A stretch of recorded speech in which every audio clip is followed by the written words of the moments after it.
Hello everyone, I'm back with another album review. Today I'm going to be going over the third album from Rise Against, 2004's Siren's Song of the Counterculture. It's actually the first time Rise Against released an album under a major record label. After the success of their second album, 2003's Revolutions Per Minute, they decided to sign an agreement with DreamWorks Records in September of 2003, which led to a bunch of assholes accusing Rise Against of selling out. Now, this album was recorded at two different studios, Plumber Mountain Sound in Gibsons, British Columbia, and the Warehouse Studio in Vancouver. And this album was recorded, it was released on August 10th, 2004 under Geffen. This album was produced by Garth Richardson, who has also worked with various other artists, including Rage Against the Machine, Red Hot Chili Peppers, Alice Cooper, L7, Melvins, and several others. Well, the sound of the album is mainly focuses on hardcore punk and melodic hardcore, like the other works from Rise Against. This album peaked at number 136 on the Billboard Top 200, and was certified gold according to the Recording Industry Association of America. Now, the lineup of the band is slightly different because they got a new lead guitarist by the name of Chris Chass. It's actually the third anti-Bush album from Rise Against, because some of the songs on the album are songs that protest against the Bush administration and the war in Iraq. The first song is called State of the Union, which has a very aggressive and heavy sound to it because it deals with the U.S. and other countries invading Iraq. And that the song was made to protest against the war.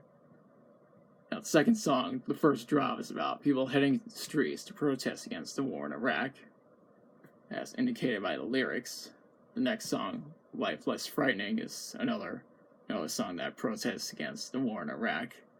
And that song actually got released as a single on November 28th, 2005. Tip the Scale is about not wanting to live in vain. Anywhere But Here is a very memorable song because mainly because of how it sounds. Now, Give It All is the most successful song on this album. It was the first song on the album to get released as a single.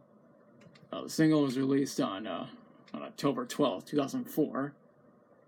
And it was originally recorded for the 2004 compilation album, Rock Against Bush, Volume 1, which, as the name implies, is a collection of anti-Bush songs from various artists. Though a different version of the song was on that album. The other version was also on the compilation album, Long Forgotten Songs, B-Sides and Covers, but I'll get to this album at a later date. Now, the song mostly focuses on hardcore punk, and it's about being a punk rock musician of the modern world. In fact, it was successful enough to appear on the soundtracks of several video games, such as Need for Speed Underground 2. It should come as no surprise that Rise Against play Give It All at all their concerts. The next song, Dancing for Rain, is another song that's very memorable for its lyrics. Now, Swing Life Away, well, it changes gears by going fully acoustic and dealing with daily life in the working class. It first appeared on the 2003 compilation album, Punk Goes Acoustic.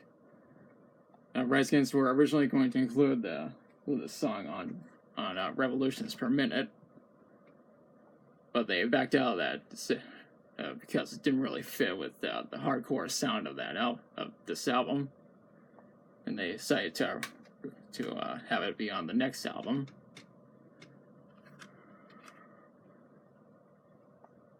And from what I read about this album, it was mostly received positively from critics. Overall, I think this is a pretty good album, although it's not as good as their previous album. I still think this album is still worth checking out and listening to. And that's all I have to say about this album. And I'll be back with the next review.